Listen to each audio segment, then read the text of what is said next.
আসসালামু আলাইকুম, ডক্টর মোহাম্মদ জাকির হাসান সজীব বলছি। তো আমাদের কাছে অনেক ভাই বোনেরা এসে বলেন যে তাদের পেট ব্যথা আছে, বিশেষ করে পেটের অপরাংশ ব্যথা।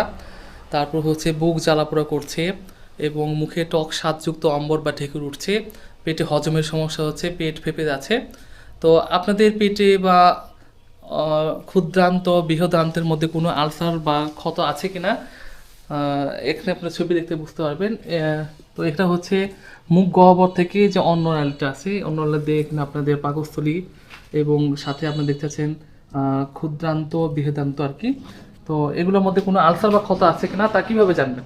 তো তা জানার সবচেয়ে সহজ উপায় হচ্ছে আপনারা একটা আলট্রাসোনোগ্রাফি করবেন।